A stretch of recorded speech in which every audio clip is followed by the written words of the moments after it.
Okay, perfect. So, welcome to all, and thank you very much for being here with us.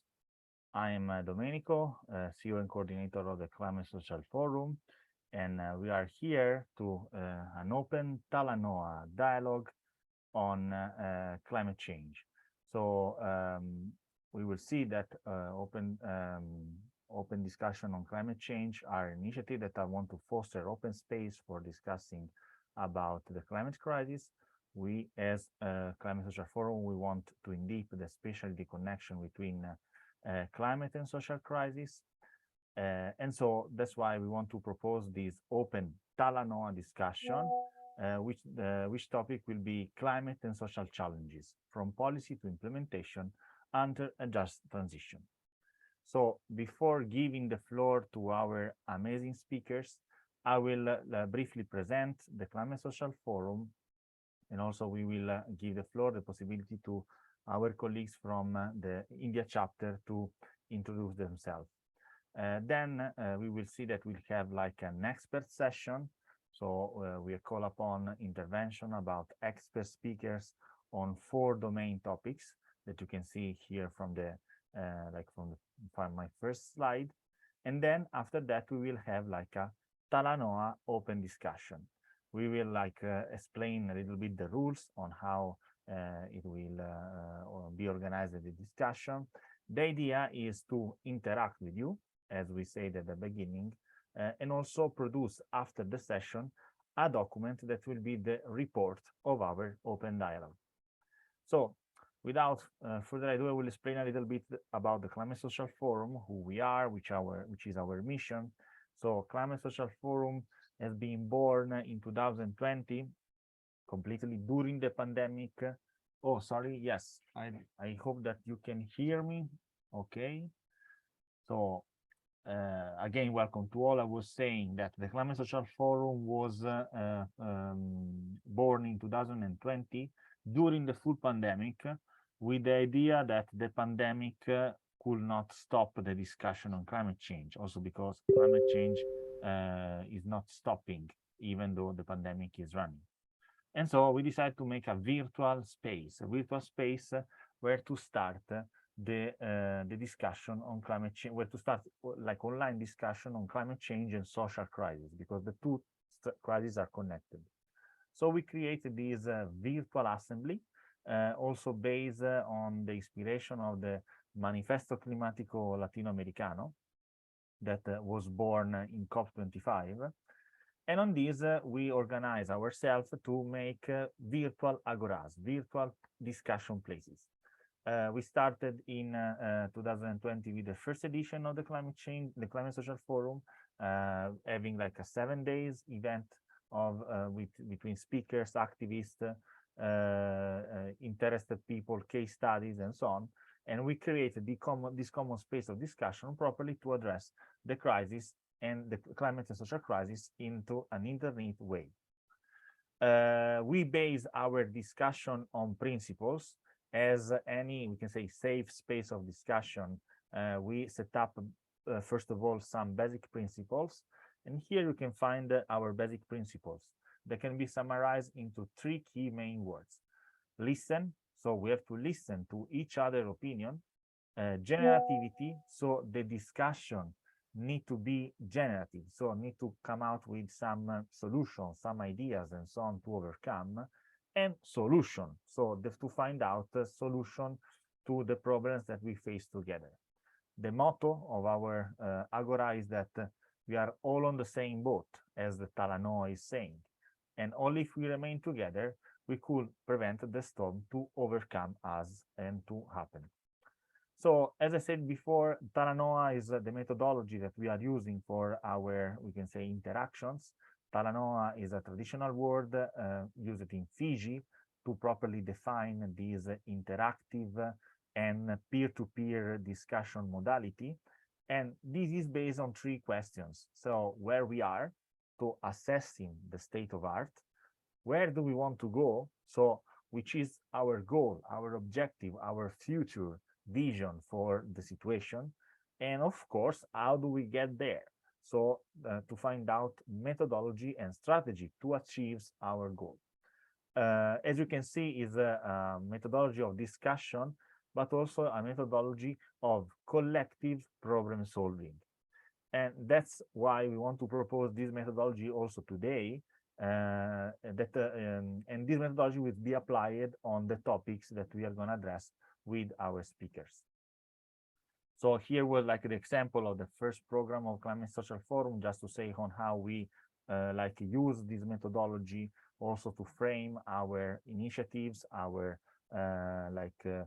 events and so on. We have also always a first part that is informative as today, a second part that is most discussive, and a third part that is more of, we can say, conclusion. So to rise up all the inputs that are coming from the discussion in order to achieve a report or an output document. In this video that I will not show for the sake of time, you can find like a brief story of how the Agora was born and how was the first edition. Actually, we gather something like 70 speakers, activists, and so on as a speaker, so as a expert talks, and we can say 100 of participants in order to like join together the discussion on climate social crisis. So we'll go further just to also focus a little bit on the process that we are using. As I said before, since the born, Climate Social Forum want to develop outputs, so want to take the discussion to a level that from this just we can say speech, we can have also possible solution and so on. And in fact, we usually share some document at the beginning of the session, and then this document need to be filled by the participant, and then we like readjust the outputs are coming from the participant into final output documents. And actually, it will be something that we are going to do also today in our like breakout room session based on Talanoa. Actually, we will have moderators, we will see, that will help us to develop some documents that then will be synthesized into a final report. Usually we publish on our website the results, so we will find also the results of this process on our website. And actually, we are very glad to be part of this initiative from the Open Dialogue Foundation. So the organization of Open Dialogue on Climate Change is a collaboration that has started a few years ago. Is like the third edition that we are doing the Open Dialogue on Climate Change. And for us, as we like are born and standing to our principle, is something that is completely in line with our mission and our goals. And so is a pleasure, and we are glad to collaborate with these initiatives and provides some open dialogue on climate change. Here was like the last one that we did that was related also to the like effects on war regarding the climate crisis and so on. So it's always important to open this open space of discussion, because here the people are like interact, exchange each other, and that's actually the very meaning of gathering together and have a common action on climate and social crisis. Here, like some side events, we organize side events. You could find on our YouTube channel our activities. We have been also appointed to like hold the official regional consultation during the Youth Environmental Assembly for the Stockholm +50, and so on and so forth. So I will just be brief, and then I leave the floor to the speaker, just to say that we have a community. So every one of you is very welcome to join us and to like collaborate with us. We have like a Facebook group, we have a Facebook page, but also recently we opened a capacity building hub. This is something that I want to stress a bit, because during our activity, we recognize that capacity building is a crucial element for implement climate action. And so we decided to like open like an open platform for hosting e-learning. So if you have, for example, necessity to have e-learning spaces where to hold courses on climate change and so on, we are hosting such kind of activity. In fact, you can see here, we have started hosting some courses from India, from a college in India, on forestry, on climate change and sustainable development. And actually, since we can say May, we are officially part of the PCCB network, that is Piracy Committee on Capacity Building, as official partner of the network. So you can join us from our website if you want to volunteer with us, if you want to be speaker, if your organization want to join the network of Climate Social Forum, and so on and so forth. So these are all the contacts of our community. And now let's go to the structure of the talk of today. So as I said before, we will have like an introduction section that is more related to expert speech. And so some speaker will trigger us with relevant input on 4 main topics. So the 4 main topics are education and civil society involvement. The topic 2 is policymaking and localization. Topic 3 is adaptation and preparedness. And topic 4 is international frameworks and reforms. Under these topics, then we will organize breakout rooms that will be moderated by our colleagues from Climate Social Forum that I kindly thank and I greet with warm for their efforts in organizing with me this amazing session. So you will be asked to select one of the breakout room, the one that you most like, and so on, and there engage a discussion for 40 minutes in order to produce some output documents. So that's it on my side. I think that we can go to the speakers, but before doing that, as you can see from the agenda, we are taking the chance as community of Climate Social Forum also to celebrate a very big moment for us, because we officially create an India chapter that has been born just 1 month ago, so was really a baby, but with great potential. And so I'll give the floor. I don't know if there is Priyabhatra Mukherjee, that is the coordinator of the India chapter.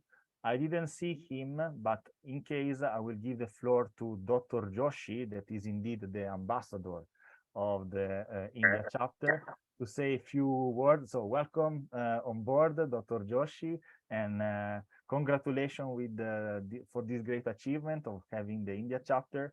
So a few words to you to celebrate together this great happening.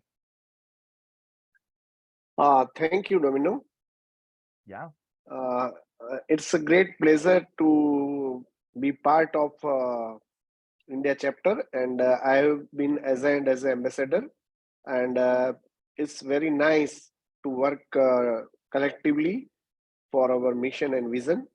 And we, the youth of India and the citizen of India, and our team of young brigade are very excited to work for our mission and vision.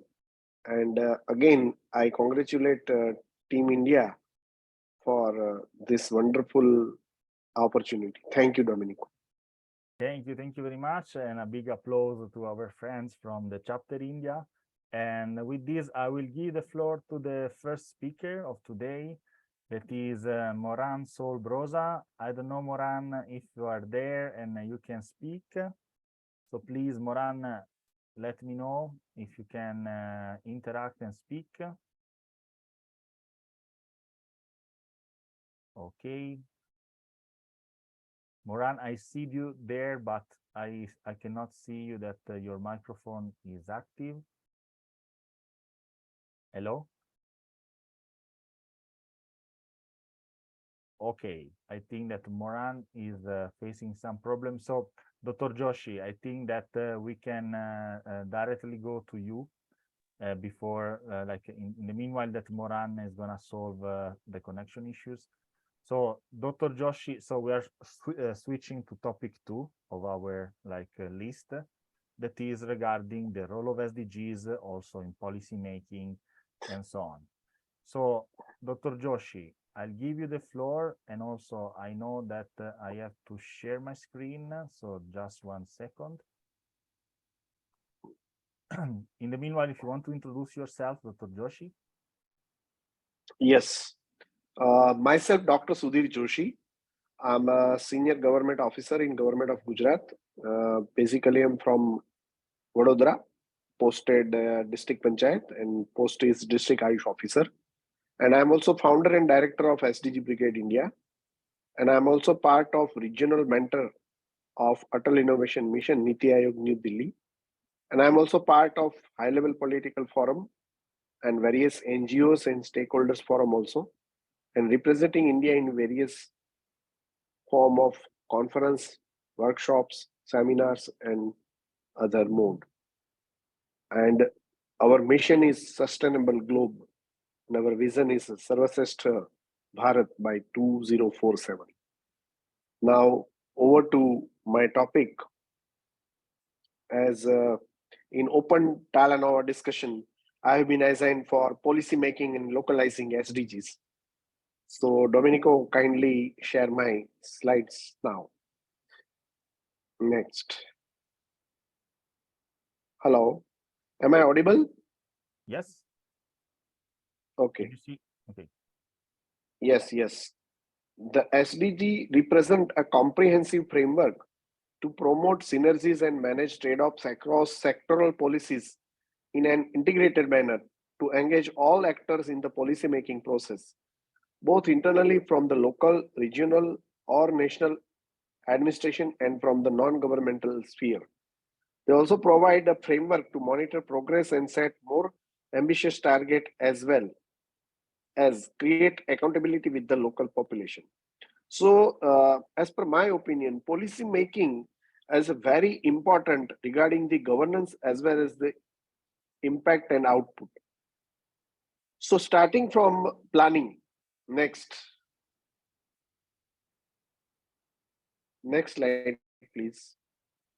Define and shape local and regional development visions, strategies, plan, and reorient existing ones using the SDGs as a guiding framework.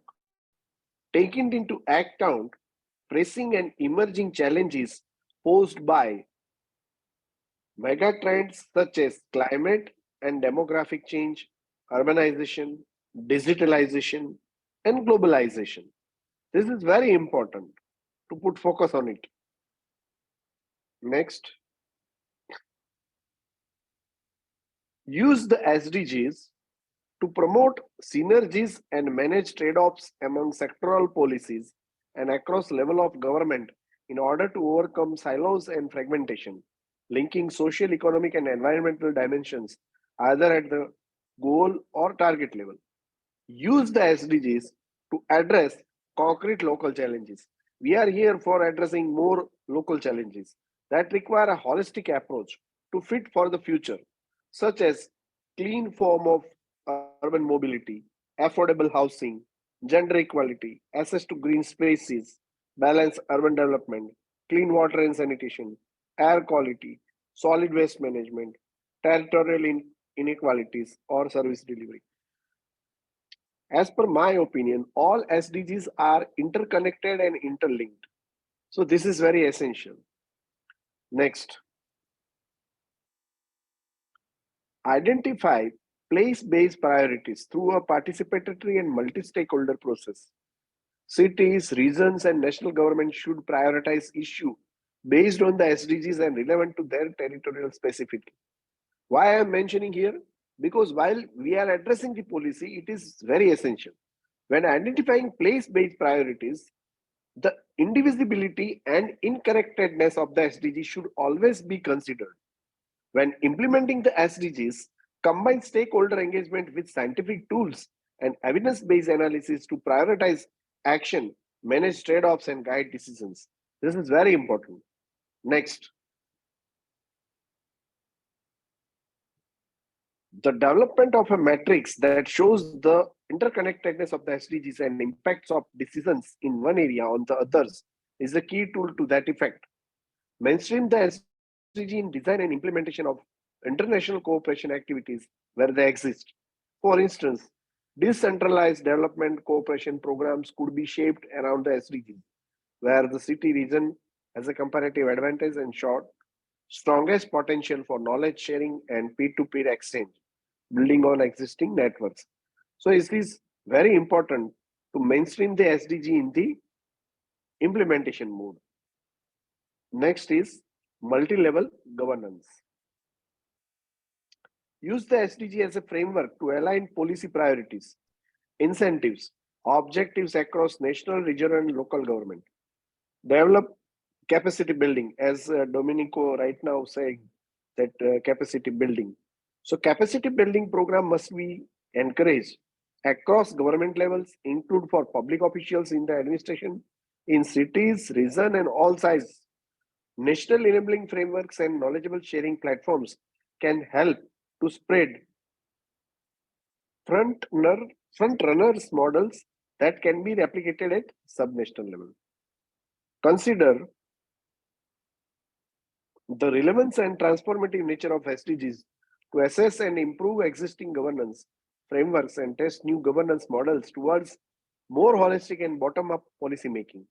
The concept of planetary boundaries can help to identify more sustainable solutions. We are here for more sustainable solutions.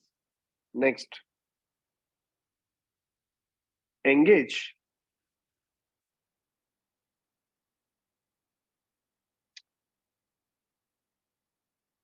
Next. Let me go next. Yes. Engage regions and cities in the process of voluntary national reviews to strengthen vertical coordination, facilitate multi-level dialogue around success stories and persistent challenges, and encourage the SDG monitoring at the subnational level to unpack regional disparities and go beyond national average. Where they exist, use voluntary local reviews as an opportunity to drive better multi-level governance of the SDGs by shedding light on local initiatives, developing indicator frameworks that allow for national and subnational measurement, and increasing international visibility. This is absolutely very important regarding the policy making and implementation. In countries, next, in countries where national territorial reforms are planned or in place, consider the relevance of the SDGs to build a common vision and identify in implementing the reforms and to promote cooperation across administrative orders to address critical issues at the most appropriate scale. Now, the last is financing and budgeting. Mainstream. Next.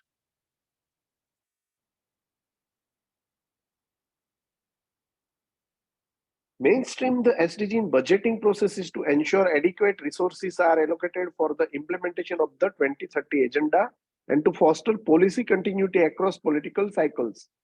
Government should allocate financial resources based on the identified place-based policy priorities and key local challenges and use the SDG framework as a means to foster integrated multi-sectoral programs and priorities. Next, use the SDGs to attract new investors by including their perspective early on in the local economic development process. This can contribute to strengthen the role of private sector as a solution provider and to align priorities between public and private actors. Next, mainstream sustainability criteria in public procurement to achieve economic, social, and environmental outcome aligned with the SDGs. To maximize this potential, public procurement offices need to be aware of the potential benefits. Next. To maximize this potential, public procurement offices need to be aware of the potential benefits of sustainable public procurement, and the mindset and rules regulation of lowest price only need to be changed. Next. Put in place and expand support structures to enable and promote SPP at the local level. Supranational and national level organizations and government should act as positive examples and directly promote and support local SPP practice as well as work towards coherence in the multi-level efforts towards SPP. Now data and information. Next. Use data and qualitative information to showcase the performance and positive stories of cities and regions of the SDGs. User-friendly open data portals can help increase the transparency of the action towards the SDGs, where contributions by different actors can be showcased. Leverage SDG data and localize indicator system to guide policies and actions for better people's lives. Next. In particular, for more comprehensive assessment and policy responses, cities and regions should combine data and indicators at different scales from those related to administrative boundaries. Next. Strengthen the indicator system to monitor progress across level of government on SDGs and to guide future policies and actions. The SDGs offer an integrated framework to improve monitoring and evaluation culture at all levels of government. Next. Constantly strive to document better local and regional performance to unpack regional disparities and go beyond national average. This implies pushing forward the statistical frontier to allow cities and regions to measure progress of all SDGs, where they have core competencies or prerogatives, as well as to use the indicators to start a policy dialogue with their stakeholders and peers.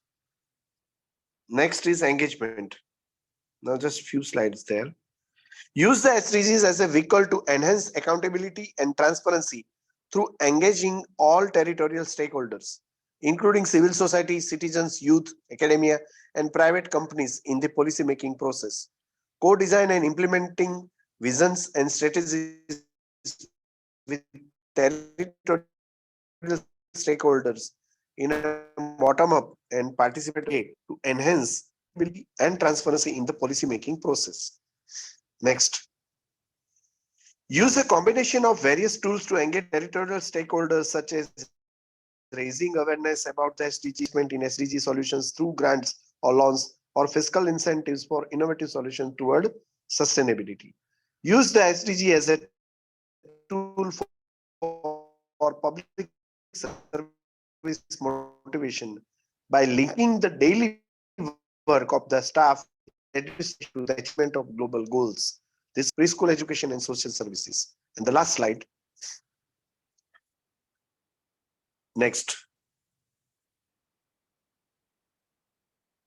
Next. Support private sector contribution of the SDGs through support this one. Support private sector contribution. Previous one. Okay. Support private sector contribution to the SDGs through incentivizing public-private partnership, as well as the engagement of private companies in the definition and implementation of local and regional strategies and action towards sustainability. Identify and put in place appropriate frameworks and knowledge sharing opportunities to support and scale up initiatives that involve stakeholders such as schools, civil society, and private sectors, academia, in the implementation of the SDGs in a more systemic way. Now, last slide, SDG localization. This is very beautiful chart considering and showing perfect manners of SDG localization. At the subnational level, first step, sensitization. You can see first step. Sensitization means SDG related awareness, generation of the leadership. Very important. We are here introducing 3I, inform, inspire, integrate. 3I for sensitization. Step 2, state and district indicator frameworks. Nodal department coordinates drafting of various consultation with Niti Aayog. This is model of our country. Step 3, improve data ecosystem. The state and union territory improve its data collection systems. Excuse me. Step 4, building partnership. The state enters into partnership with knowledge partner, technical agency for developing dashboard. Step 5, SDG coordination center. Set up a center within the SDG nodal department and coordinate all SDG related initiatives. This is very important. Step 6, operationalize dashboard. In India, we are using dashboard of all SDGs, and all department and line department working and aligned, and their efficiency and their productivity measured by SDG dashboard. So activate the dashboard and utilize for anytime SDG reviews. Step 7, review mechanism. Set up SDG review mechanism, and the chief secretary, chief minister of various states continue monitoring it. And step 8, ranking of district. Undertake periodic, preferably annual ranking of district on SDG performance. These are the perfect 8 steps and channels which in India we are working for SDG localization.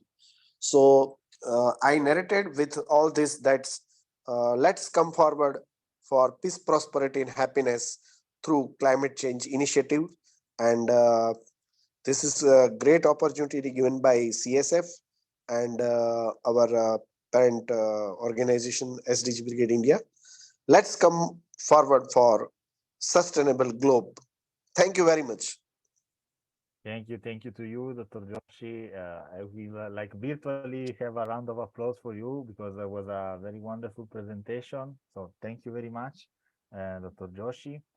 I will suggest also that the last slide, the one with the steps, can be also like given to the moderators of the SDGs in order to like work on the discussion on that. So thank you. Thank you very much, Dr. Joshi. And I will reinforce that localization of SDGs and in a way, implementation of Agenda 2030 is crucial also for addressing the climate and social crisis, no? So there are several, we can say, points that connect with the action through Paris Agreement with the Agenda 2030. So it's important to localize the SDGs, as Dr. Joshi was saying, and will be the argument of discussion for the like breakout room related to SDG.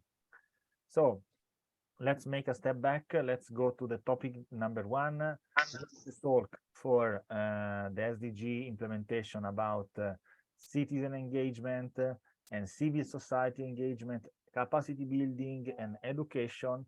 And so the topic 1 was properly education and civil society engagement.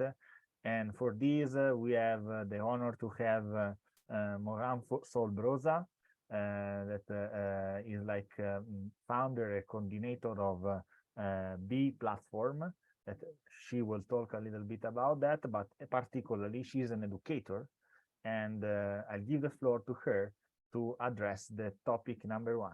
Thank you for being with us, Moran. The floor to you. Thank you so much for the honor of being here. I'm actually out in nature, and it's an honor to be here amongst all of you to talk about civil society engagement and the importance of our role, every single one of us, no matter where we are or who we are, to actually understand that every one of us counts, and each one of us doing something is what will add up, and every one of us actually can make the change. So what I wanted to start by talking about is civil society.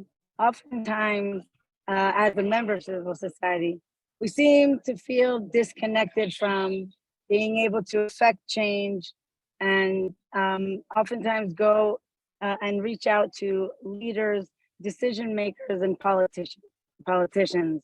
And we ask them to make our world a better place.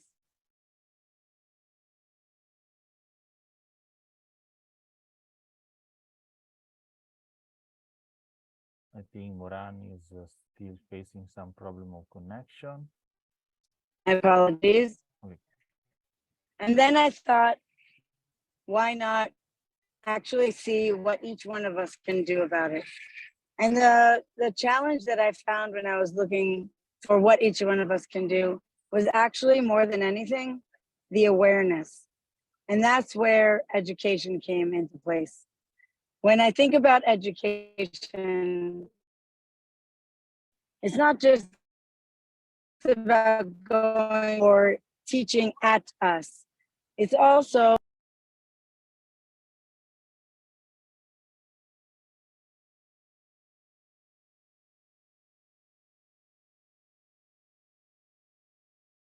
Okay, there's some problem of connection. Okay, she's back.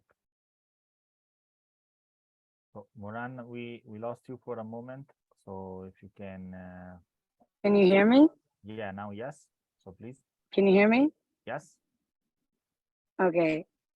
So what I was going to say is how awareness and the lack of awareness is where people might not know that they actually have the power to make the change. And we don't just have to wait for decision makers, politicians, and leaders to make the system change.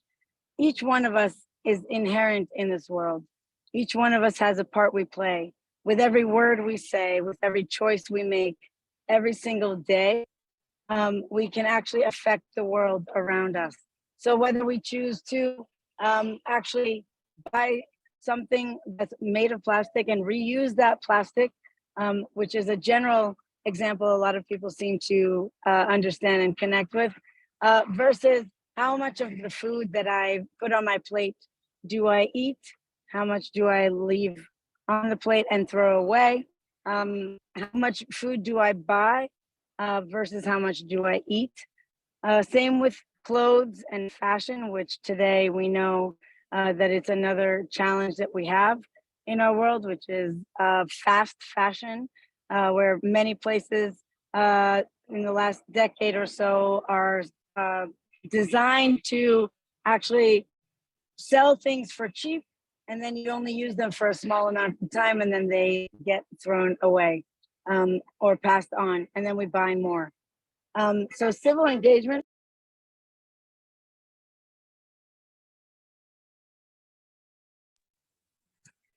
So civil society and engagement can come in many forms.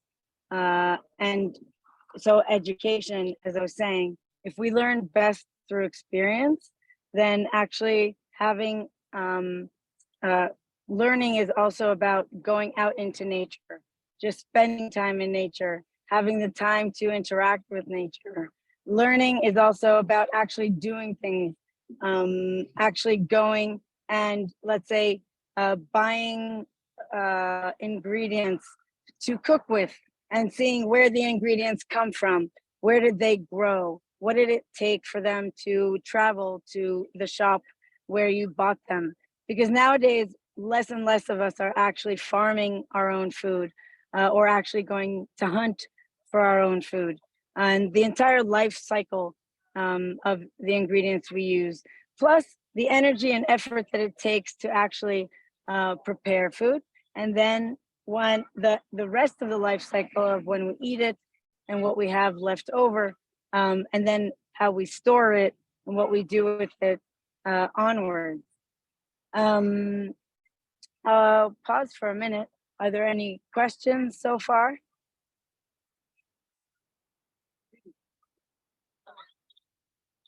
So Okay. that's okay. Please go. So I think that basically in a little bit more about civil society and engagement. So more than anything, I want people to feel empowered and feel, I mean, when people talk to me about climate change, they often ask me, what can I do other than just turning off the tap in the shower? I feel so insignificant. I feel so helpless. I feel like I'm just some one person. What can I do to make the world a better place? And I said to them, imagine that the 8 billion humans on the planet, if each of us did one small act, then how do you feel about being one of those 8 billion? If 8 billion people felt that they were insignificant versus significant, that's where I wake up in the morning and I try and think, what part am I playing in either negatively impacting the world around me or positively impacting the world around me? And oftentimes it takes asking other people for ideas on how they do it? How do they make the world a better place? How do they impact their surroundings? How do they actually, does anyone else have an idea for a solution? And using collective intelligence is another thing. With Chat GPT, for example, what's happening there is that everyone's putting in their information, their knowledge into one place. And then combined, we have a lot of knowledge, and it's coming right back out to us. Well, what if more and more of us became engaged with the decision makers? When you have websites, government websites that make it accessible to make submissions and either report on things that you see that are problematic, or that you see maybe you have an idea for how to make it better. Use those platforms. That's what they're there for. Don't only wait for election periods and then hope that someone else is going to think of the solution. Use your voice, submit your ideas, and that's where collective intelligence also plays a part. And nowadays, with the internet and websites, there's more room for engagement, even virtually. I see something in the chat. Let me see. Okay.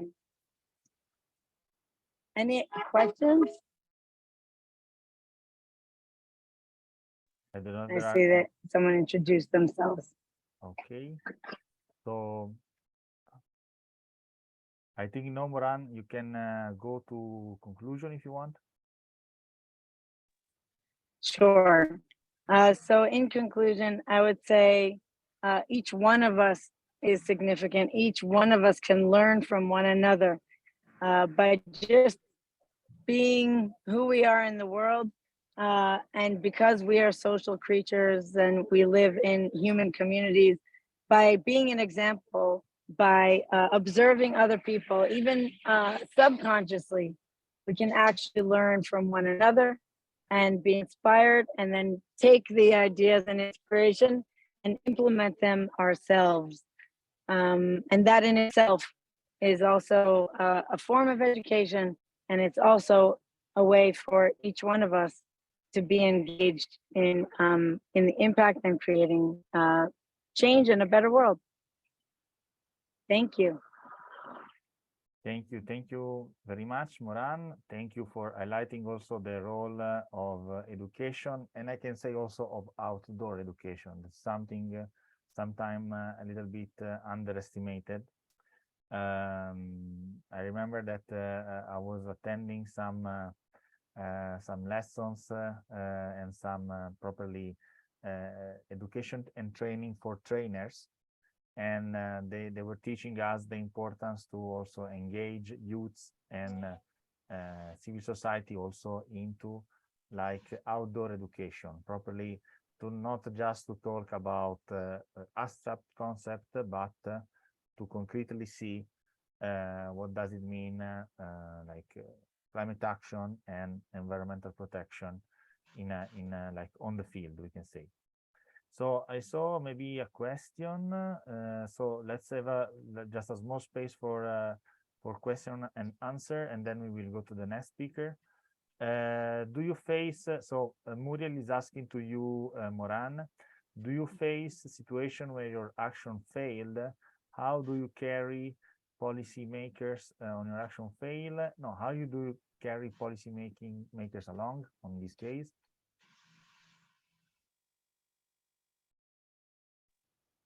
Okay, so, well, what I found is examples of, like I said, I discovered that a lot of, let's say, decision makers and government agencies and municipalities have, they actually have platforms for engagement from us. So if I feel that I want to engage with the decision makers, I will actually use those platforms. And we have people passing by, and in that way exercise my voice and use that stage to communicate with the decision makers, instead of pointing fingers and saying, why are you not doing something? you're not good. I actually think of the 3 fingers that are pointing back at me and what I can do.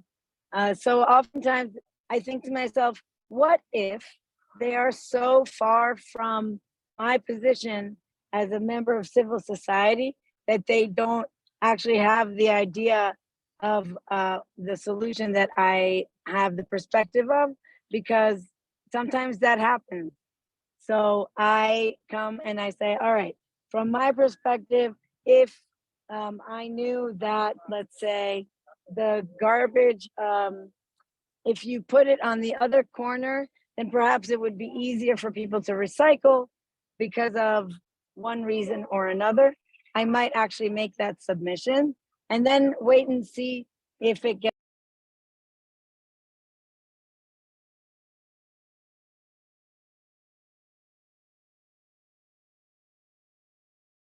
I think that connection is okay. Moran, you're back.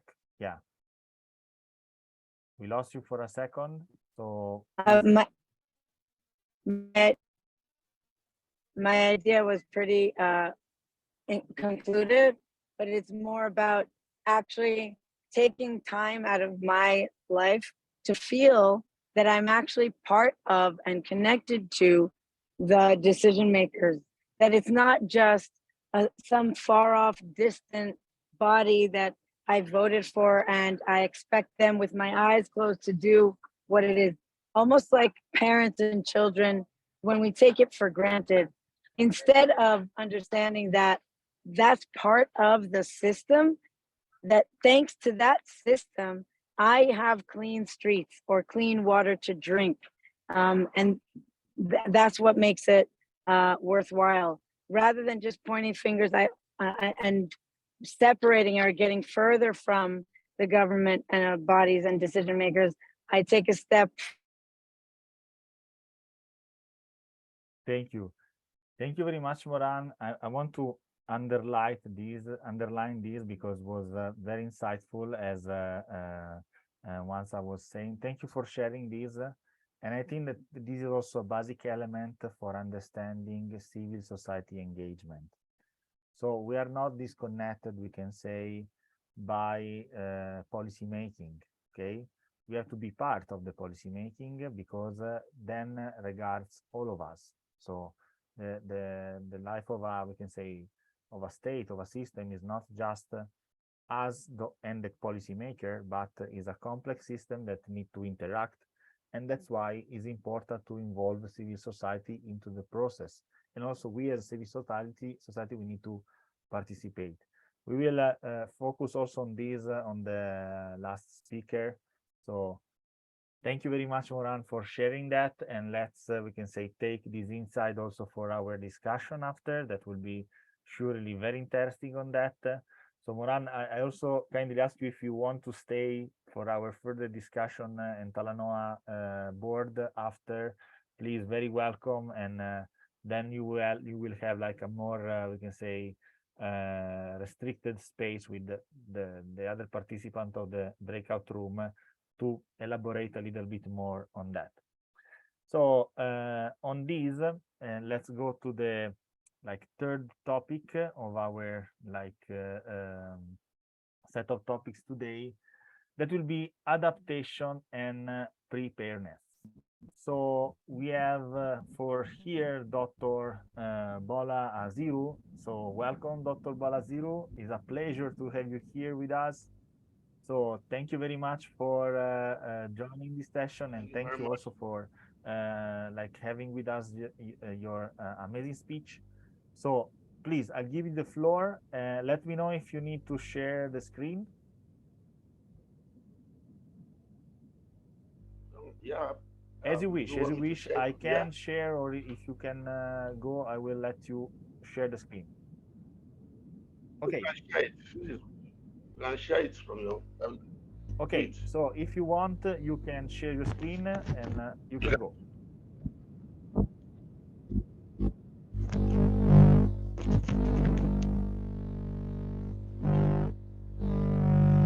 Hello?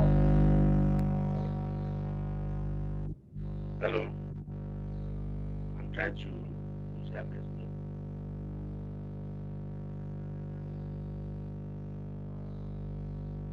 Media. Okay. We can hear you. Can you see my screen?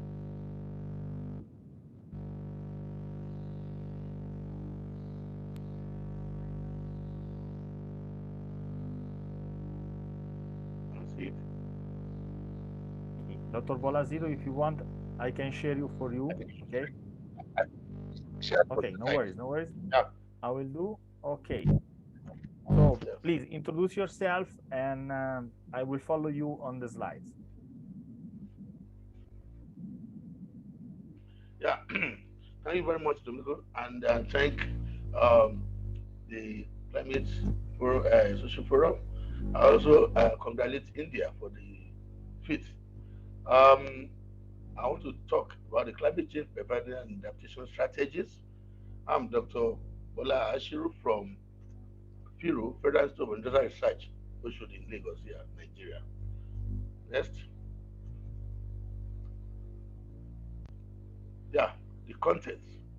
I have here with me introduction, causes of climate change, effects of climate change, mitigation and adaptation strategies, and then conclusion. Next. Yeah, climate change is alteration to global atmospheric composition due to direct or indirect human activities or natural phenomena over a comparative period of time. Climate preparedness and adaptation is a strategy that provides the essential foundation for mitigating and adapting to the changing climate. The strategy should be able to strengthen capacity to anticipate and respond to sudden events like wildfire, flood, and heat waves, and also help us prepare and respond to changes that happen more slowly, like rising sea levels that take years, shifting ecosystem, food and water shortages. Next, causes of climate change. Next, we have both natural cause and we have human activities. I'll first of all take the natural cause. We have so many, but I'll just pick some of them in the course of this presentation. And when we are discussing, we can broaden it more. The volcanic eruption, this produces gases such as sulfur dioxide, which cause global cooling, and carbon dioxide, the greenhouse gas that promote global warming. If you look at my diagram, the picture there, you will see the volcanic eruption and you see sulfur dioxide, carbon dioxide, ash, HCl, and hydrogen fluoride. These are gases that are produced, and when they get into the atmosphere, they combine with other elements from atmosphere and form different products. Next, ocean current. Ocean currents act like much like a conveyor belt. We know conveyor belt that move products here and there, but this time around, it transports warm water from the equator toward the pole, and in return, bring cold water from the pole back to the tropics. If you look at the diagram, you see the red line. The red line moves from the equator down to the pole, and you see it's bringing warm into the pole, while the blue line return cold water into the equator and thereby cool the equator or the tropic area. Please, next.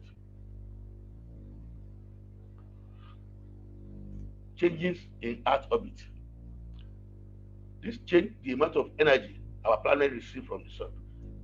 The more the tilt, then we have more warmer summer and colder winter. That is extremes. But when the tilt is very low, then this leads to cooler summer and milder winter. When you look at the picture, you will see at the bottom, you will see the tilting. So this affects the climate and weather in the world. Next, solar radiation.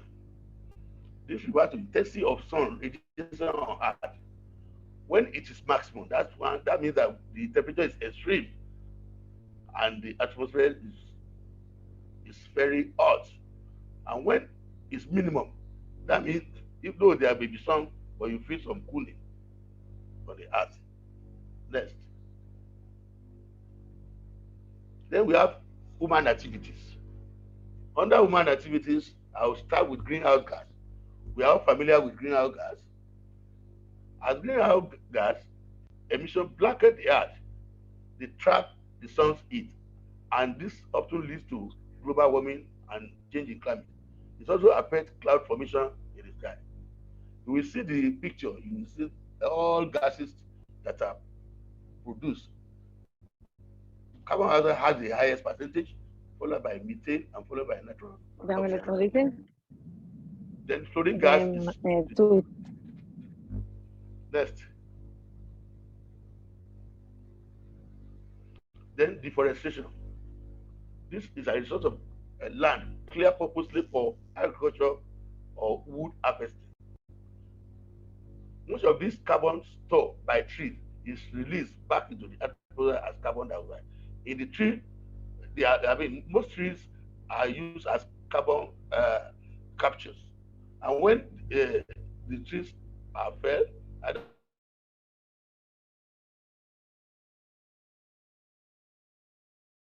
for wood, farmland, these carbon are exposed and the warming and climate change. Next.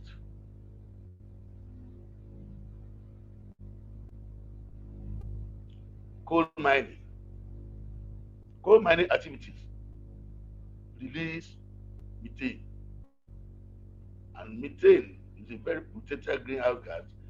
18 and is estimated to account for 80% of the overall global warming effect. Next. Another human activity is burning of fossil fuel, either in your car, in your lorry, in your home, or in industries.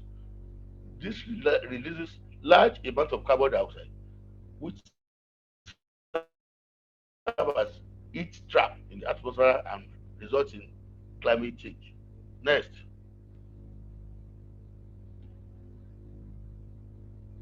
Next.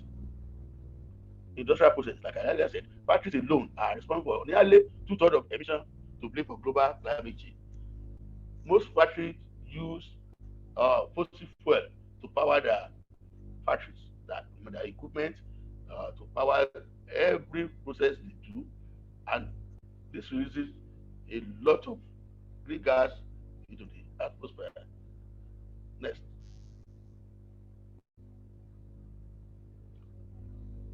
Agriculture. According to the International Panel of Climate Change, agriculture-related activities account for as much as 25% of induced greenhouse gas emissions. Agriculture is one of the main sources of emitted methane and nitrous oxide, especially from livestock.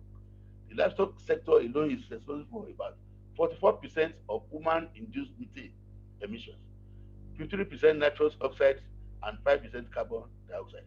And all this lead to climate change and global warming. Next. Now, let's look at the effect of climate change globally.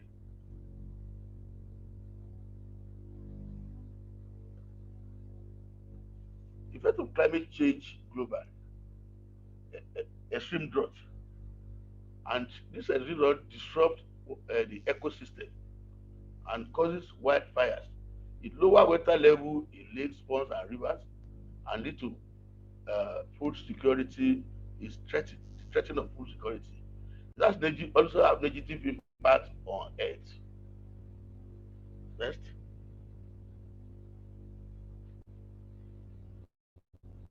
Rise in temperature. This results in rise in sea level, which causes flood.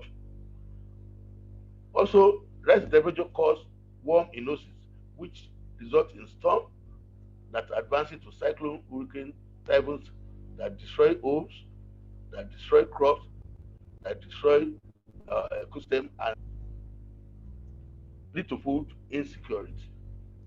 Next.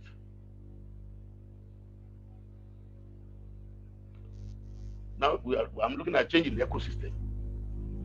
When climate change, like we are talking about severe heat or flood, it disrupts the ecosystem and it leads to loss of biodiversity.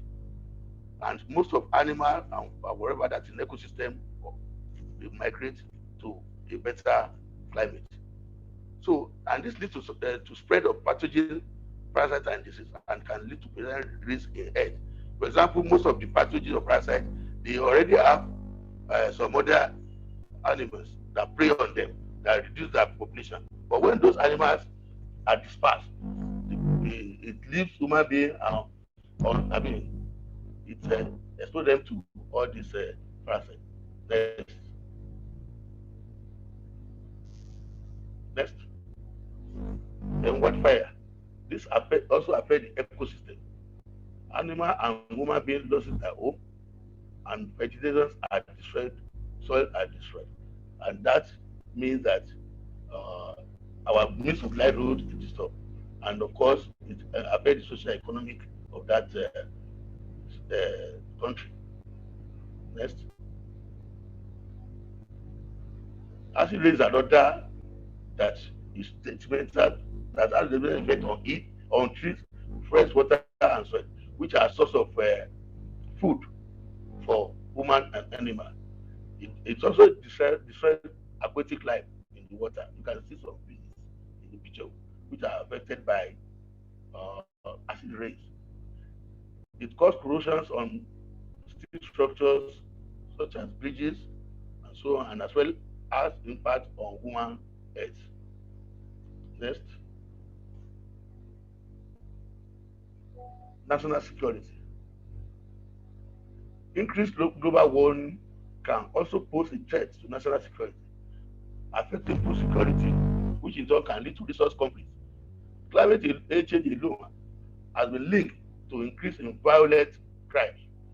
In Nigeria, we've all heard about um, herdsmen fighting with the farmers. This is a result of fighting for resource. When the herdsmen could not feed the herds, there's no. They now move to farms and expose the animal to farm, destroy livelihood of community, and in return, by fighting them, we create and this always cause conflict in Nigeria. The same thing is community communal. The fight between community. That's the when you have problem, you have little resources. There's bound to be a conflict. So climate change alone can affect the national security of the country. Next. Mitigation and adaptation strategies. Next. In essence, adaptation can be understood as the process of adjusting to the current and future effects of climate change. Mitigation alone means making the impact of climate change less severe by preventing or reducing the emission of greenhouse gases into the atmosphere. Some of these strategies are summarized below.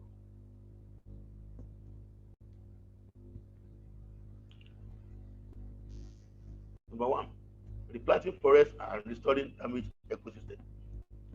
When you plant forests, what you are doing is capturing the carbon here, and of course, you are providing output for animal and other.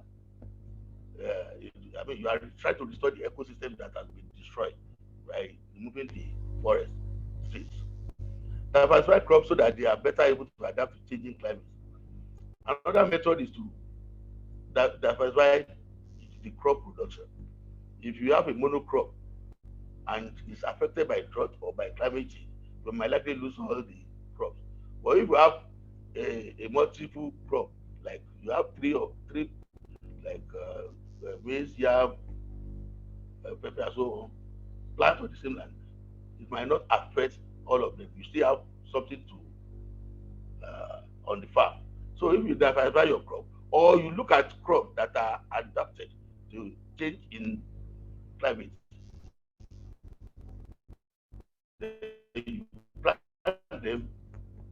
ensure that you have food all year round.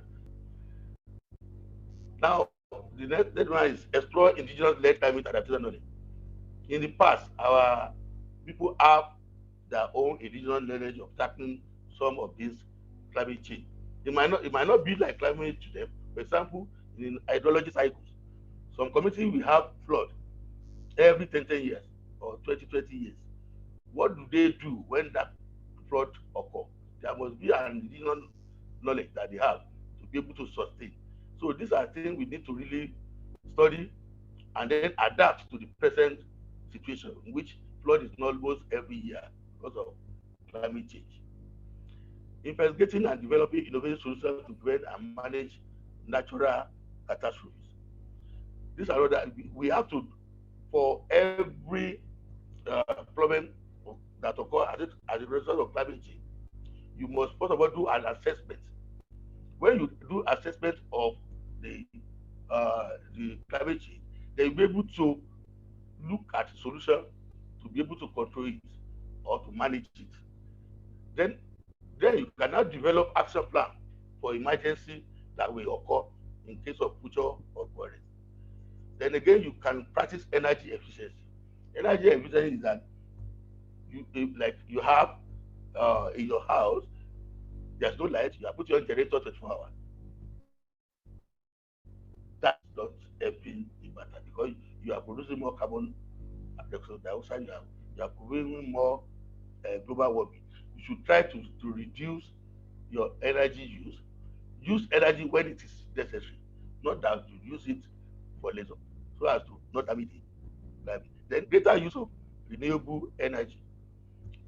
We are advocating for use of renewable energy like solar system, uh, using clean biogas to power our factory, to power our house, to use our households, so that we will be able to reduce the effect of greenhouse gas occurring from the fossil fuel.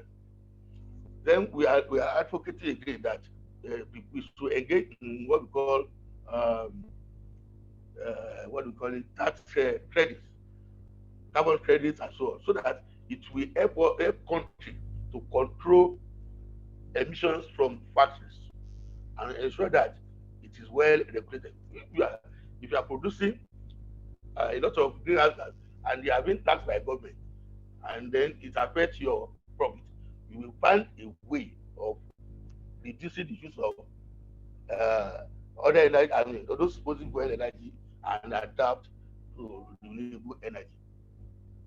Next, conclusions. It was noted that climate change is real and is affecting human and ecosystem in the world. It also affects our social, economic in the world. So, a well-planned mitigation and adaptation method will improve sustainability of our environment. Also, adoption of clean energy will reduce greenhouse gas emissions. We also advocate for investment on afforestation program that ensure carbon sequestration. Awareness creation on climate change and adaptation strategies will reduce greenhouse gas emissions. Yes. Thank you. Thank you very much, Dr. Aziro, for this very comprehensive speech on climate change and also strategy to cope with climate change. That was very interesting also to address the further discussion. So let's take all these expert speech that I will tell for the whole audience as inputs for our further discussion then on the breakout room session.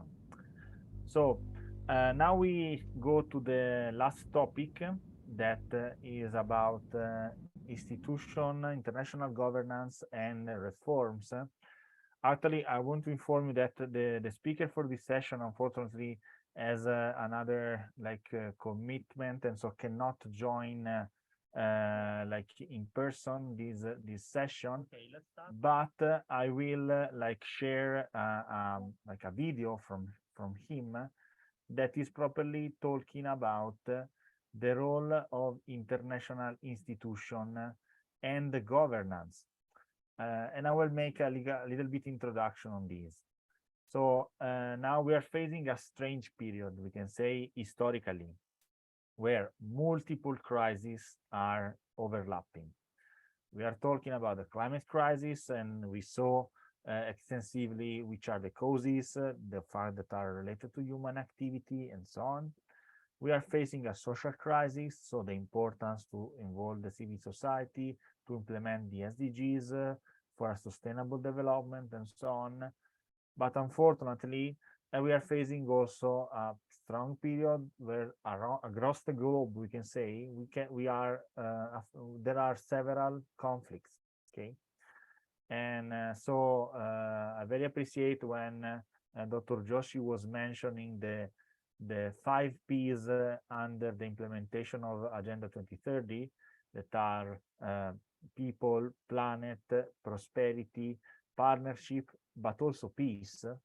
And actually, peace is a condition that we need if we want to face climate crisis and social crisis. And actually, nowadays we are facing a, we can say, intersection of these crises altogether: conflicts, climate crisis, and social crisis.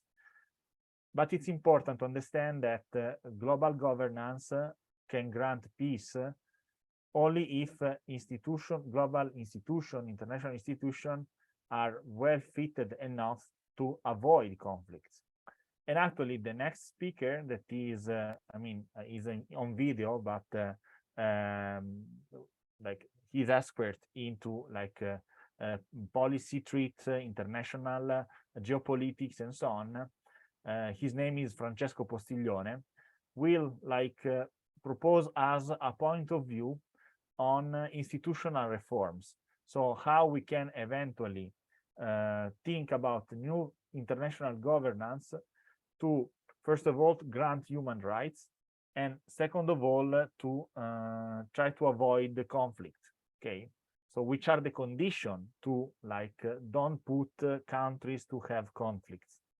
And so I will now share this video, and this will be an input for the table regarding international institutions and so on. They are very important and central to center the topic that we want to address, which is climate and peace, and how peace is important for climate, and how without peace climate is in danger. Before giving the floor to the next speaker of today, I want to mention that, for example, we assessed in the last intermediate negotiation on climate that due to the war, there was a very slowing and delay in the commitment, declaration of the states. Actually, in a way, war impacted also on the commitments of the Paris agreements. And this is something that we have to consider, and studies are starting to assess the impact also on the environment of the war. But talking about that, I will give the floor to Francesco Postiglione. Francesco Postiglione is a philosopher, and he's studying also the conflict on a geopolitical point of view, and how, for example, it's important to have a strong international institution to avoid such kind of conflictual situations. I'll give the floor then to Francesco to make his points, and thank you for being with us, Francesco. Thank you, Domenico, and hi to everyone. Do you listen to me, right? Yes? Okay. First of all, I want to thank Irina for the witness, for her witness too, and thank her for her courage, for the courage of all the Ukrainian people. I listened very, very carefully what Irina said, and I only want to say one thing, that I think every Italian citizen since February, since the last February, is thinking to Ukrainian people. This I can say with the very, very sure conviction.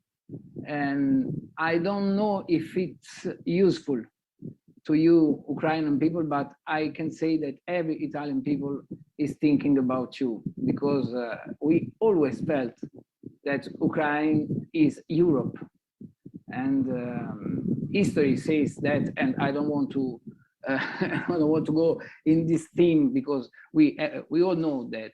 Okay, I will try to go to my theme. Domenico says that I am a philosopher. It's not right precisely so, because I don't think that one can define himself a philosopher. I can say that I study philosophy, and I'm studying political philosophy since 20 years. And my particular aim was the question of war. And it's not only that war has a climate impact, as Domenico said, but war has an impact to the migration. And migration has an impact to climate. So there are some themes that are always very tied together.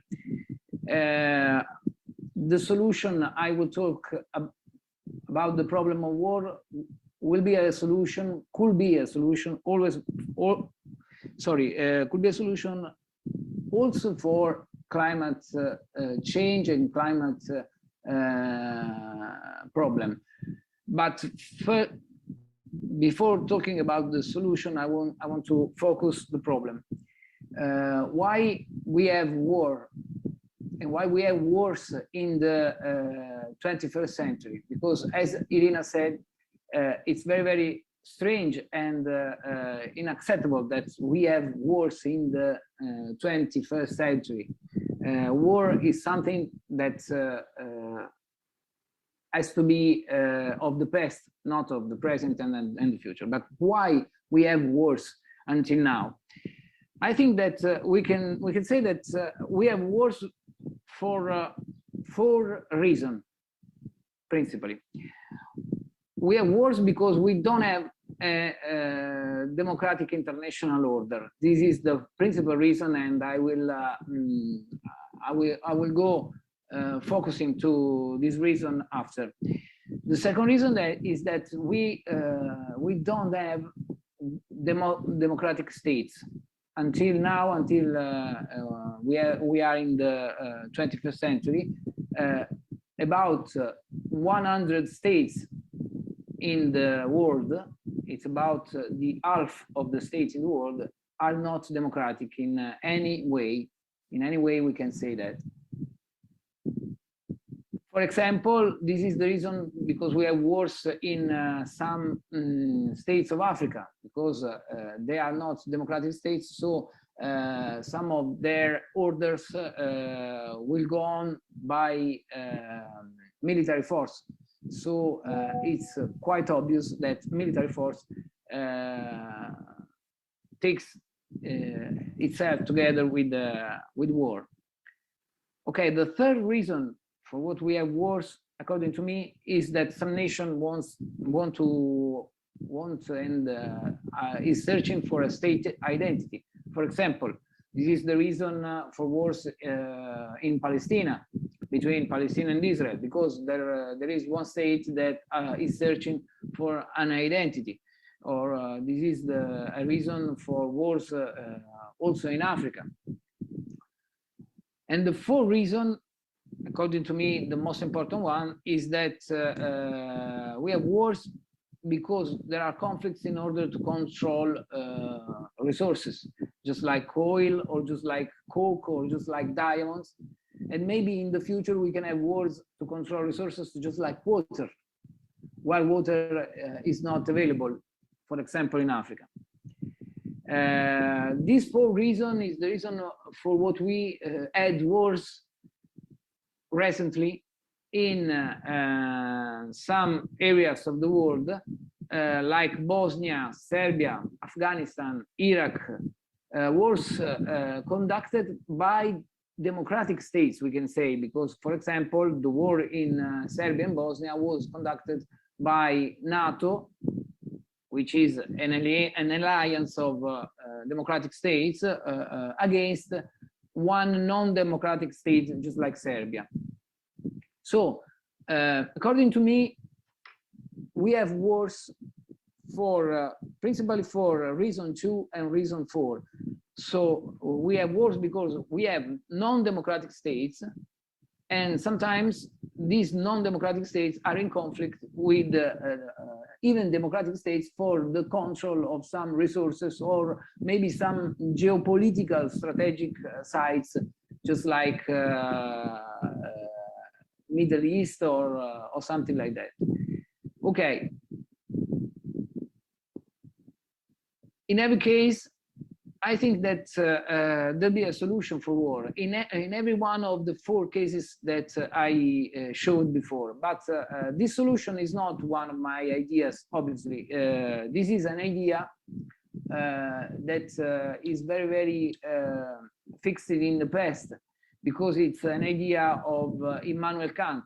It was a philosopher in the 18th century, in the end of the 18th century. And Immanuel Kant was born and lived all his life not so much far from Ukraine, in Königsberg. And he had an idea in 1795. He had an idea that if we have a democratic international order, a democratic international assembly of democratic states, in which every state is a democratic state, we can have peace. He talked about perpetual peace. We can have perpetual peace because if every state is democratic, and if the rules to solve conflicts are democratic rules, just like the one that we can see in every parliament, we will not have war in the end, because every conflict will be solved during the discussion in this international democratic parliament. But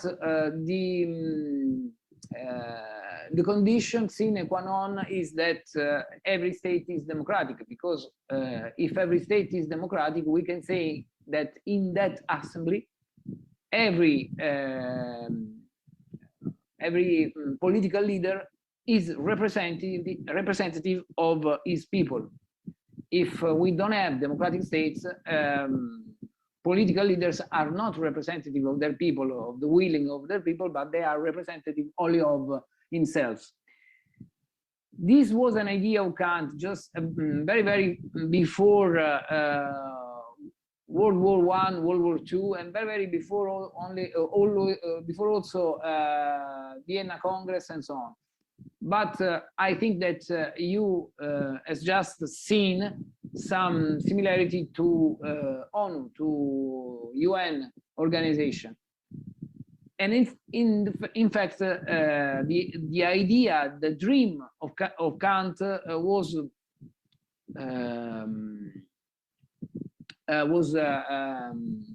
the basis to give the idea of UN Congress in 1947. But the actual UN organization is not similar to the idea of Kant for 2 problems. One of these problems is quite simple to see, that every state in this world and every state that has part in the UN Assembly is not democratic, just like I said before. The second problem is, according to me, the principal problem. The second problem is that ONU or UN has not democratic rules to decide. You can see that actually nowadays ONU has a configuration just like a state. We have the executive power, that is the Congress.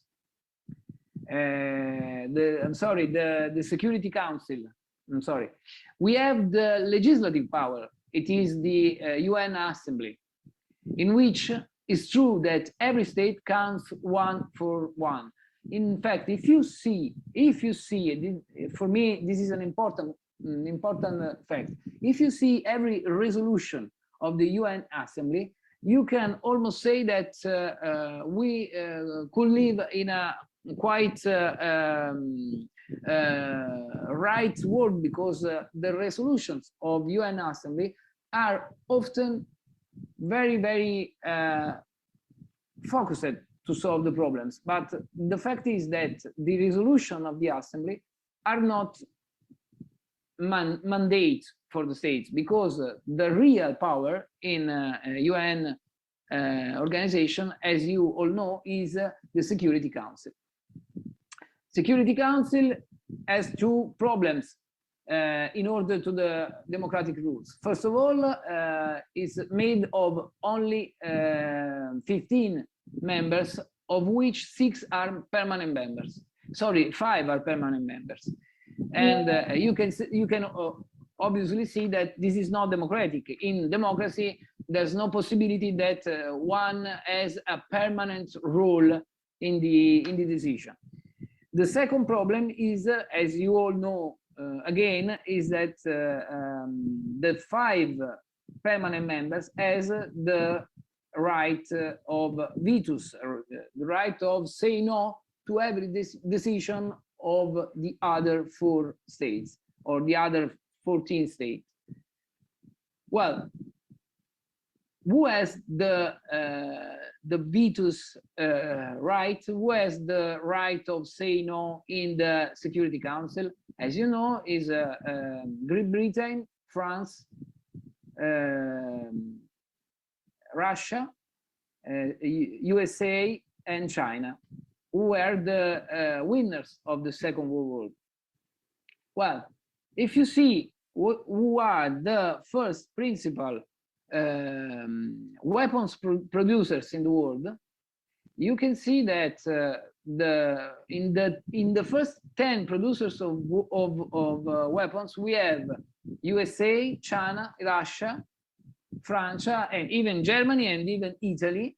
But I'm saying so that if we have a Security Council in which almost all of the states who has the vetoes rights are the first producers in the world of weapons, you can understand that we will never have peace, because war for these countries is an affair. So, and I'm going to finish my interview. What is the real solution, as Kant was dreaming, and as other philosophers like Kelsen, like Michael Walzer nowadays has said? The solution is that, first of all, the UN organization has to be representative of every area of the world. In the Security Council, there has to be some country from Africa, some country from South America, some country from South Asia. And there's no sense that in the Security Council we have France and Great Britain, but it makes sense that nowadays in the Security Council we will have Europe, expressing just like one country. And so this is the first reform. The second and most important reform is a reform of the rules. We need to have an assembly who can decide, and a Security Council without the right of say no of one country to the others. And we need to have a Security Council who will decide with majority, just like in every democratic decision. I think that if we add in the past these two simple rules, a lot of decisions against fairness that the Security Council has made in the recent past were not the decision that would have taken. let's see, for example, the decision to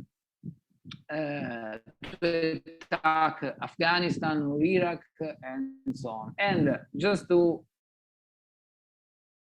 talk about the present, it's obvious that UN is not expressing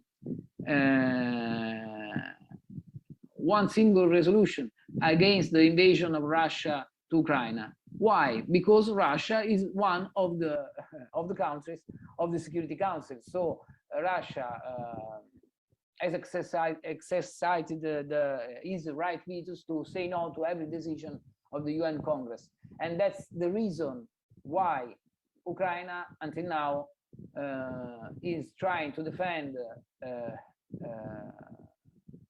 her country alone, because we know that if other countries goes to defend Ukraine, there will be a war just like larger than now, because there is no possibility of a military intervention of UN in Ukraine, because Russia is exercising as right vetoes. So I'm going to conclude and say that this is as I said, a long time idea. 2 centuries, and it's now the moment to talk about this idea and to show this idea to every session, to every talk, to every virtual platform, just like this one, because according to me, it's the only solution for not having wars in the future. We have just made a lot of steps for peace, because if you think about the world in 1945 and if you think about the world now, we can say that we have had some steps in order to go into peace, but without the reform of UN rules, we will never have peace completely, because UN is not a representative organization of the people of the different areas of the world. I would like to say so much more, Domenico, but I can't, because I know that I have my time, and so if it's there's possibility. Okay, so this was the contribution. So just to frame a little bit the intervention, we heard like we can say a philosopher, someone that is studying the problem on we can say global peace security, and how is connected this with climate change. Actually, we try to understand also from his word that the issue is that we have to grant peace. Of course, we are not here, as someone is writing in the chat, to discuss about the reform of Security Council and so on, but indeed to, we can say, think about like possible resolution to have more democratic representations and more democratic action towards global security, global peace, and then climate change. Just to respond to some questions, this is an open question. We can say we don't know how this is connected to climate change. This is an argument of discussion, so it's an open discussion, but surely we can see that the amount of the amount of we can say damage that are caused by the lack of peace, we can say surely is not a good point for the environment. And it is an open question, we can say. So we don't have the answer. We are here to find solution together. So saying that, we can say that we can go to the breakout rooms. So I will show again the structure of the breakout rooms. And now I will launch the call for joining each one of the breakout rooms. So select the one that you like most and you want to talk most. We have our wonderful moderators that will be there. So I will recap a little bit the situation. So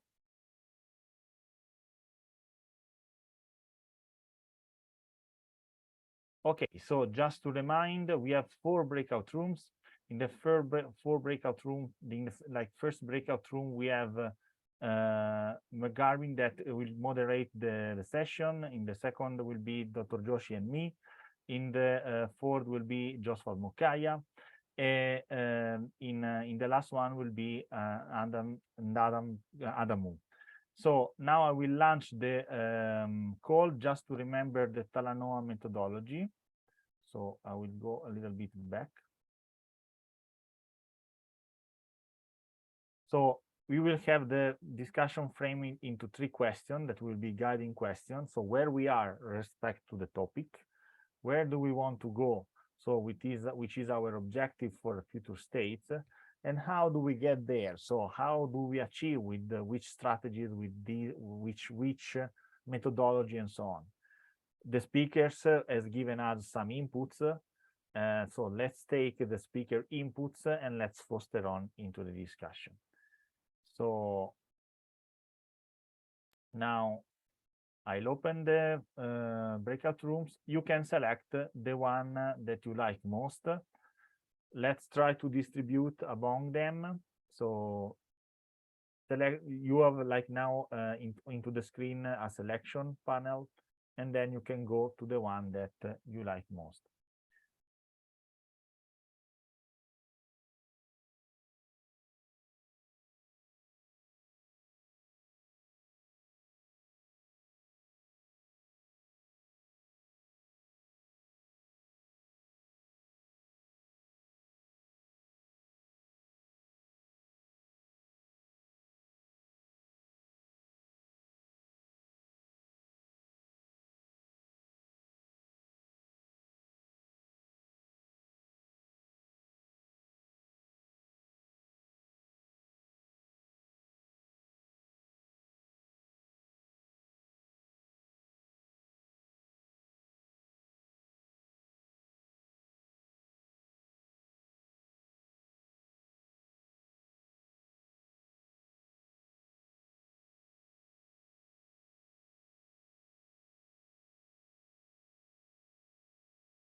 Okay, so just a few minutes for the selection.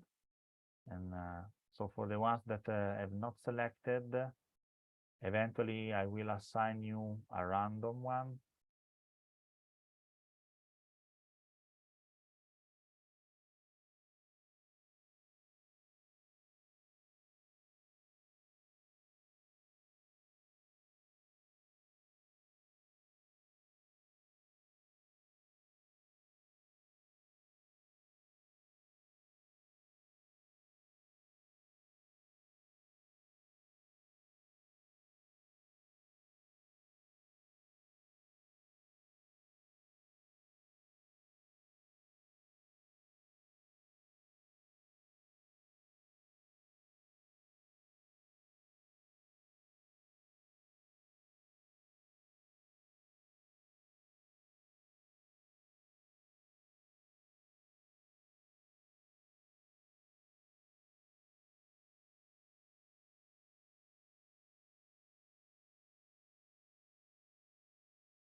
Okay, policy making and localization. I will send you there.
Okay, we are back. So we were finishing also in our breakout room. I hope that every one of you has had a nice discussion. So now let's wrap up. Let's have the last part of the meeting to report a little bit the results from the working groups.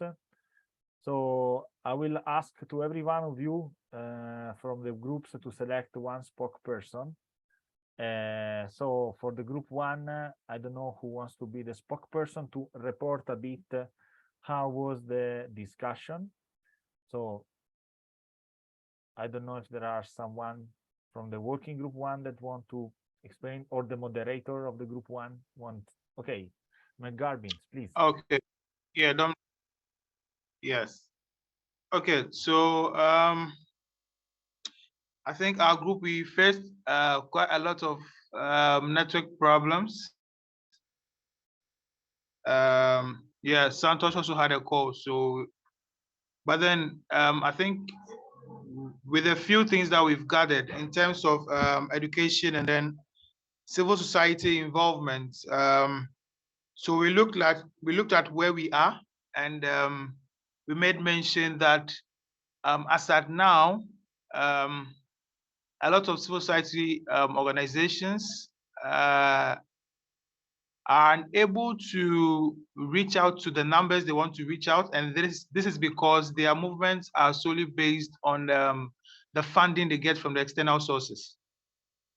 So as much as they are working on sensitizing the public, the students, those who are out of school as well, and also the government institutions, I mean, they are all stakeholders involved in this. But then we are looking at it that there's still more room for improvement. We are encouraging that there'll be more support in terms of education, because we are saying that by 2030, we are leaving no one behind. And so in order for us to achieve that, it means that we would have to go the extra mile. We need to double our work. We need to collaborate more, fall on each other's strengths, and be able to achieve this goal that I want to achieve by 2030. So we looked at where do we want to go. We want to be able to reach out to as many as possible. And we are even hoping that we are able to achieve some of these goals even before 2030, because for some of them, if we're able to collaborate and partner very well, we're able to achieve these goals even before 2030.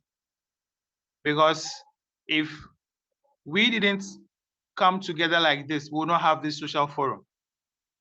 So in order for us to see results, we'll have to partner.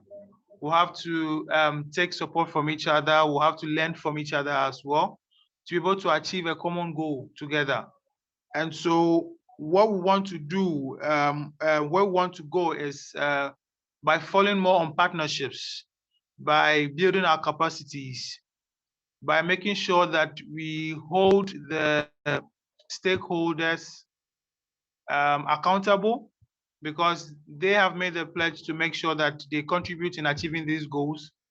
And so we are looking at making sure that young people, the adults, the stakeholders, those from the marginalized groups, everybody should have a platform where they can be able to come together and work towards achieving the specific goals.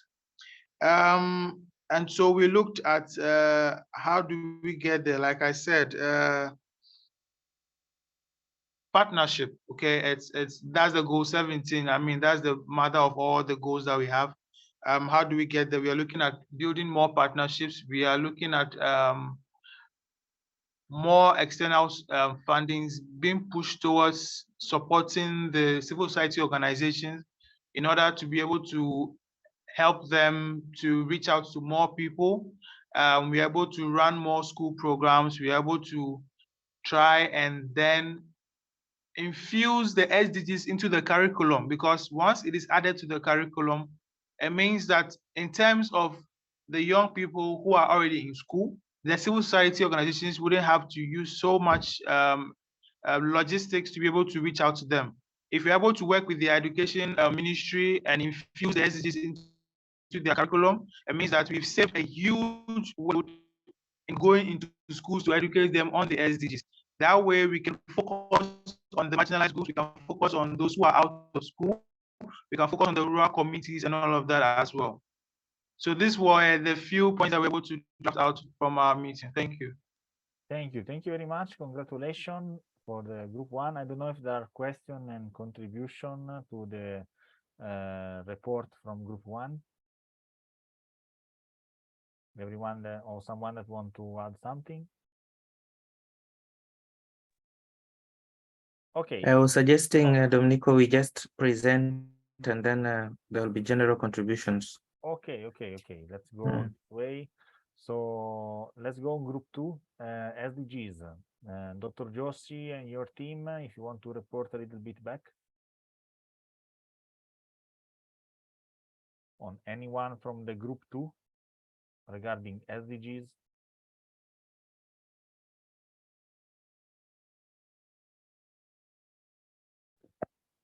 Yeah. Yes, we discussed in our room about the objectives and how can we achieve our goals, and from which objectives, and I'm narrating with it what we decide. Raising ecological awareness, promoting sustainable development and climate education, encouraging dialogue, enhancing communication, diversity and participation of different stakeholders, youth empowerment and capacity building by providing opportunities for young leaders, achieving specific political and social outcomes which will contribute to ambition and enhancement, and working towards the goal of climate neutrality, and promoting values of equally public participation, climate justice and solidarity. And what is the state of art, where we decide transparency is the key. And where do we want to go, means transparency and equivalence are the key. With our good methodology to get there, means good collaboration, good partnership, and systemic and strategic approach will reach our mission and vision. Thank you, Chair.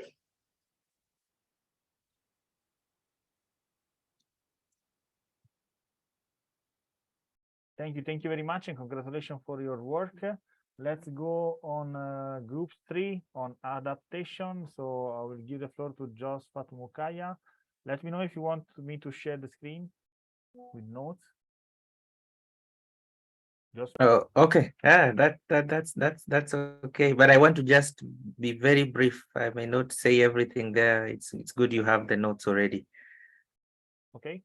Yeah. So in our group, we were talking about adaptation and preparedness, and we had a very good presentation from our own Zero.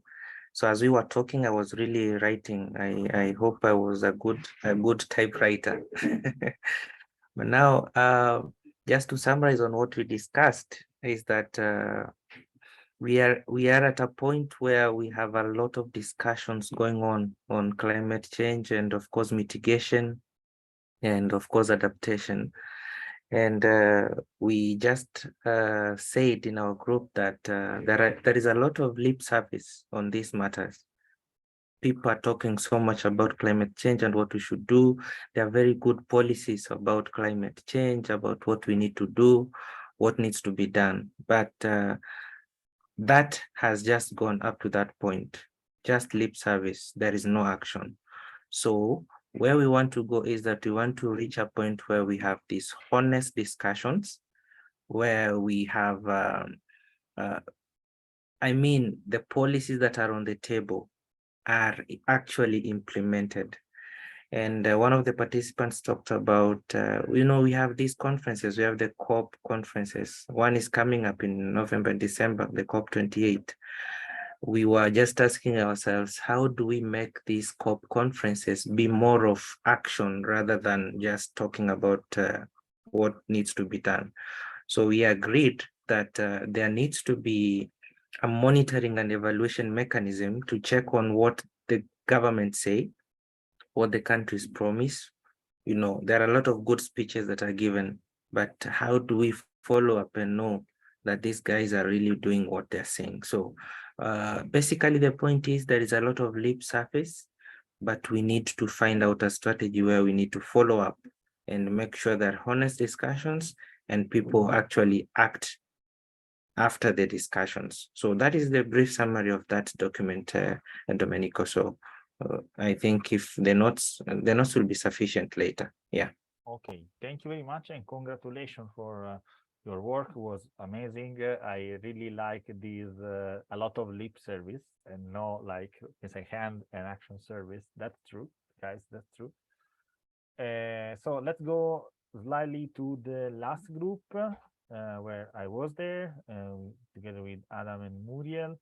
I take also some note, less organized on the wonderful, rather than the wonderful work that the group 3 did, but I will try to make them readable. So I will just introducing the topic and then I give the floor to my colleagues to tell more. So sorry, not this one, the one from Josephat. So we discussed about international institution, but also in the sense on representation, especially of youths and civil society organization.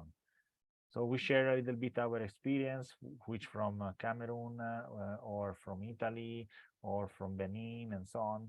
And so, Adamu, if you want to a little bit wrap up what we said, I will support you on reporting.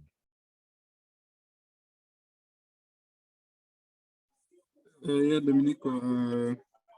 The part I was saying about the Cameroon is where we are already within. We are part of the first people to submit the national determined contributions.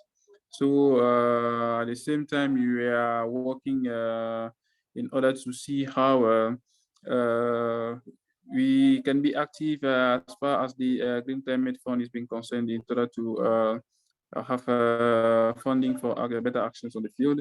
So we also talked about being very active on the field and work into synergy with the national party, which is the government, see how to institutionalize youth involvement into the climate sector for networking, for capacity building, leadership, and democracy as far as the climate action be concerned. I don't know, Domenico, if I can just leave it here because all the points are not coming directly in my mind. Sure. Thank you. I will add few point. We had a very interesting discussion on, for example, how the people should engage, if more on the action, more on the research, and so on. So there were different point of views, like it's important to have research-based or science-based, we can say, argumentation for our action.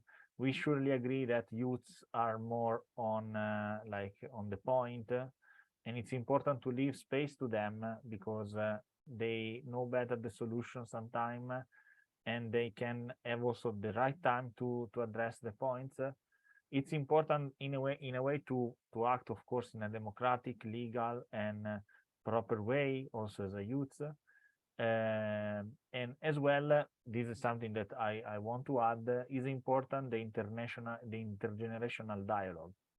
It's important that youths are recognized in a way in their role for innovation and so on, but in the same way, it's important that youths can find the right ways. We talk about the importance to give the adults the idea that youths are ready for taking the action and taking the lead on some action and so on. So act in a responsible way and so on. the experience that we share come out with a common conclusion that the dialogue between civil society organization and policy level making is crucial for effective, we can say, climate action. For example, the case of Cameroon is very well because they have like a good dialogue between CSOs and government, and so they have been able to submit NDCs. And I was explaining that, for example, in Italy was not so good, but it's important that this dialogue will reach to common action and synergic action. So I don't know if I missed something, Muriel or Adamu. Basically was like this, the main discussion. You can find all the elements between where we are, where do we want to go, and how do we get there. So where we are, the story about the different situation in different countries. Where do we want to go? More dialogue with we can say parties and civil society organization, empowerment people, and more action, but also research-based action. How do we get there? With more responsible, democratic ways, having intergenerational dialogue, for example, and so on. That's it on my side. I don't know if somebody want to add something, or in general, every one of you, if you want to add some points on the previous presentation.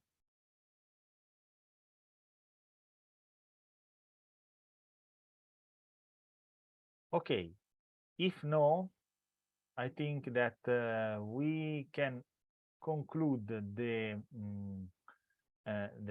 open dialogue. Of course, this is not just the final conclusion, because the conclusion will be finalized into a report. But I want to share with you, before closing, a feedback. So as we say that our Agora is a very interactive place, and so we want to share with ask to the participant contribution and so on. As a final contribution, I want to ask you a feedback regarding the event. So now I will share into the chat this questionnaire that I kindly ask you to compile for, or even not now, also in the next day. I will send also the questionnaire into the email. So we want to ask to you a feedback about the whole event. How do you feel with that? If you if you feel enriched by that, if you feel like that new information are coming to you and you have discussed, interacted. So kindly ask to compile the last form that I share. As well, if you want to get in contact with the Climate Social Forum, I will share the webpage where you can join us, just compiling the application form. And I also will leave our email. So we presented our initiative at the beginning. So if you have any question or you want to join that, just write to us and compile the information forms. Saying that, I want to thank all the team, because it has been great. So fantastic, everyone. Josephat, Dr. Joshi, McGarvins, Dr. Bola Siru, the team of India that we still congratulate for them because for the new achievement. Muriel, Adamu, everyone, thank you for joining. Thank you also for the one that is coming for the first time. I hope that we've given you a nuance of what we are doing. And we are gonna go with the Climate Social Forum Global, we can say the big event in October. So if you want to keep informed and keep in touch, please don't leave us, because we have still a great a list of great opportunities that we can have together for the next future. So thank you very much for joining, and see you in the next time. And congratulations to all for this big event. Bye bye. Thank you. Thank you very much. Thank you, Domenico, and bye bye. Thank you, bye bye. Thank you. Bye.